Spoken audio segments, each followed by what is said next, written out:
And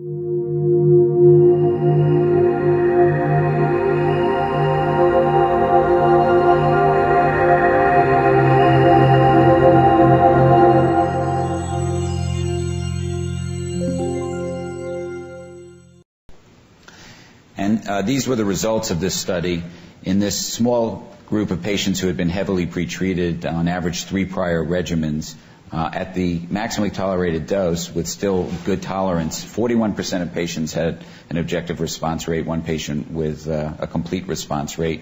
And if you look at the waterfall plot in the right-hand panel here, you see that the large majority of patients got some tumor shrinkage, and it was really not true that it favored either BRCA1 or 2. Both groups of patients got significant benefit from this. So it does look as if olaparib has significant, substantial activity in BRCA mutation carriers for breast cancer. So these were the conclusions of the author: acceptable safety profile. However, not all patients did respond, and that's very interesting too. So here's a new mechanism that presumably, why was there resistance in any patients? And in fact, actually, there is no free lunch, and there have been some preclinical studies that show that there are secondary BRCA2 mutations which can restore BRCA expression and function, causing resistance to PARP inhibitors as well as platinum compounds. So this is a question for the future, but the fact that we already know about these is favorable because we can start to design studies that exploit the mutation status. So with this encouraging data and understanding that we may now have a drug for BRCA mutation carriers, that's very good, but as you all know, BRCA mutation carriers who develop cancer are still a very small subset of patients with breast cancer. And so the question is, does PARP inhibition have any role in other settings? And in fact, the answer should be yes, because it enhances the activity of DNA-damaging agents. And many of the agents we use, like platinums, alkylators, and topoisomerase 1 and 2 inhibitors, do work through that mechanism. Clearly, preclinically, PARP is important in repairing radiation therapy damage, and so it might enhance the activity of radiation therapy. And then I want to focus on the treatment of triple-negative breast cancer. So what's triple-negative breast cancer? That's defined as immunohistochemically ER-negative, PR-negative, and HER2-negative breast cancer. It's a term that really came to widespread use just in the last couple of years. I think we're all very focused on this because of the widespread advent of all our breast cancers being immunohistochemically typed. It accounts for about 15% of all breast cancer, and although that's still a relatively small number, it's over 170,000 cases worldwide. It's important because triple-negative breast cancer has an aggressive natural history with a higher rate of symptomatic visceral and brain metastases and a relatively short survival after metastases develop. And as many as a third of patients may develop metastatic disease.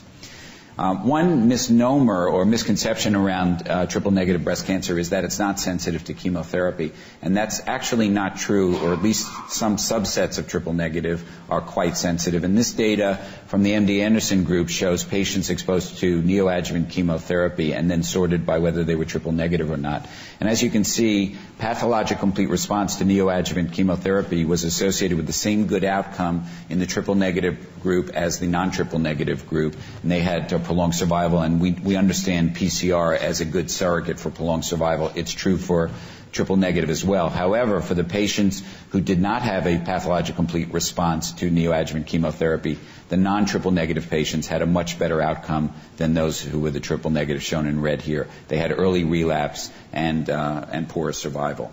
So there's clearly a group that do very poorly. What do we do for triple-negative breast cancer today? Most patients receive adjuvant anthracyclines, taxanes, and cyclophosphamide. When patients do develop metastatic disease, their progression-free survival is short.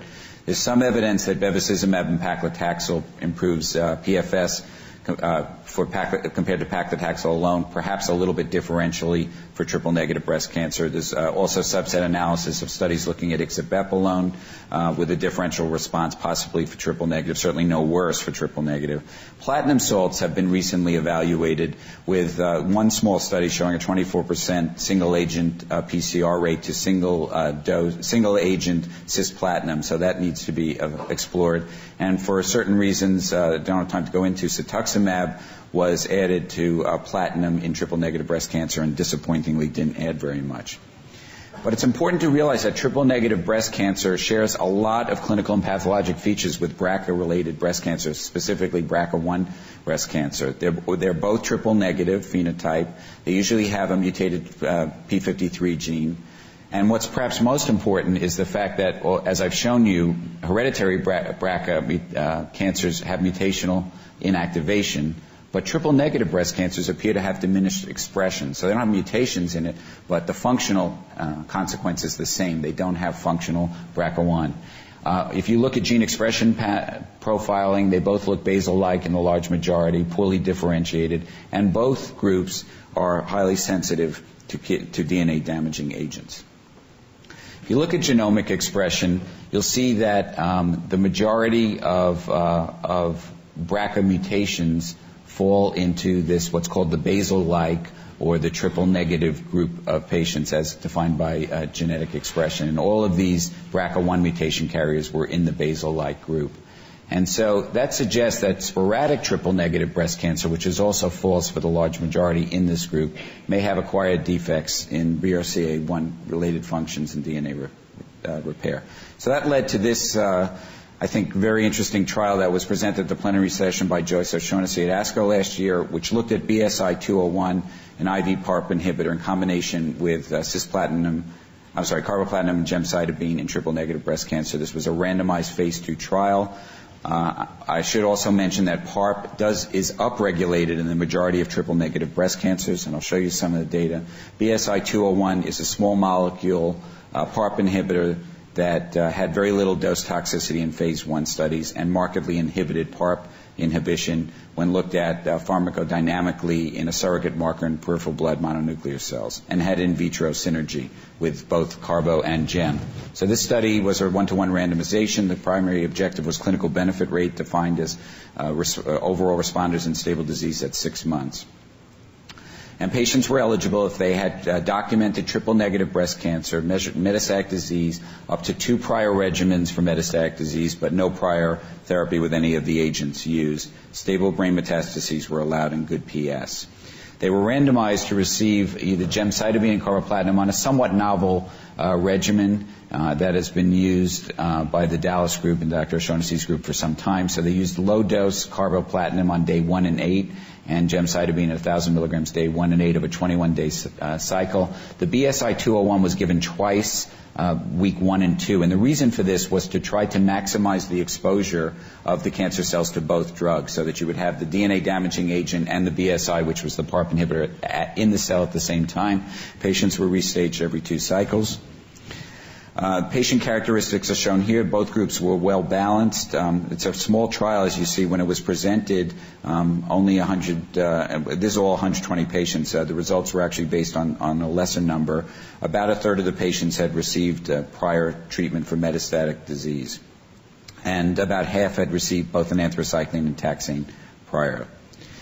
This was data from the study that looked at gene expression profiling in the primary tumor blocks of patients that went on the study, and it's an incomplete data set. But as you can see, it does appear that PARP mRNA, at least in most of the patients, is actually increased in triple-negative breast cancer compared to control blocks from patients that had non-triple-negative breast cancer.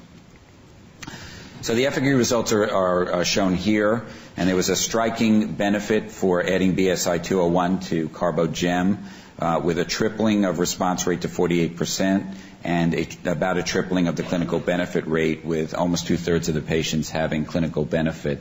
And this was a subset of patients, as you see, about 80 of the patients when the results were first presented last year, both highly statistically significant. Here's the Kaplan-Meier curve from the progression-free survival. You see the curves separate very early and stay separated through at least a year, with a hazard ratio of 0.34, representing a 65% improvement in progression-free survival. At San Antonio Breast Conference in this past December, Dr. O'Shaughnessy updated the survival, overall survival from this study, and here is the most recent curve, and potentially a final curve for this randomized phase 2. And you can see that overall survival was improved in this group of triple-negative breast cancer patients with the addition of BSI-201. And this is particularly interesting because the study design, which I didn't mention, allowed for crossover for patients who randomized to the control arm of CarboGem and then were allowed to go on to CarboGem and BSI-201 at progression. So I think it's interesting. You see a lot of tick marks that are still fairly early here, but clearly there are patients now out 18 months with a significant number of patients here that are still alive 18 months after starting this therapy. The median survival is 12.2 months for the study arm compared to 7.7 months with a hazard ratio of 0.5, so a 50% improvement in overall survival. What do we have to pay for that? This is surprising to me and remains surprising that the addition of BSI-201 had negligible effect on toxicity in this trial. And this is the hematologic toxicity, which, as you would expect, is the main toxicity from CarboGem. And there was significant thrombocytopenia and neutropenia. And you can see there was really no difference in a grade 3 and 4 toxicity for patients getting the control or the addition of BSI-201. And that's true for really all of the hematologic parameters. It was also true for the non-hematologic toxicity. GI toxicity did not seem to be substantially worsened, nor did fatigue or neuropathy. So obviously this is of great interest that there was substantial benefit with minimal incremental toxicity. And of course, we'll have to wait and see what other studies show. So the conclusion to the authors was it was well tolerated, did not potentiate chemotherapy-related toxicity, and there was really a quite substantial improvement in the patient clinical outcomes as listed and already reviewed. That led to a phase 3 study of gemcitabine and carboplatin, which was launched in July, just shortly after ASCO. And the study design is really identical to what you saw in the phase 2 study. 420 patients were randomized onto this trial. If they had stable disease, they stayed on study, and if they were on the control arm and had progressive disease, again, they were allowed to cross over and have the addition of the BSI drug to them. Primary endpoint is a co-endpoint of progression-free survival and overall survival. This is a registration trial, and the FDA was heavily involved in the design of this trial. There will be a interim analysis of PFS that will occur after a certain number of events and could potentially trigger an FDA review. That's in discussion now. This study actually, I made this a couple of days ago. I thought the accrual was complete. It actually reopened for a couple of weeks, but it will be complete in February. So it accrued 420 patients in about 6 months. Very rapid accrual in this trial.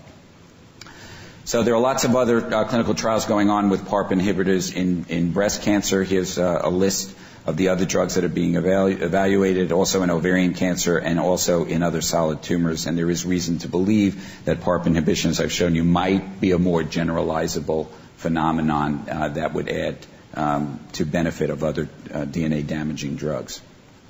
So what's the future of PARP inhibition? Can we use these agents more broadly? Looks like we have a signal in triple-negative breast cancer and BRCA mutation carriers. Can we use them in other subsets of patients? The answer is possibly. We need to identify which patient populations in which diseases might benefit from this.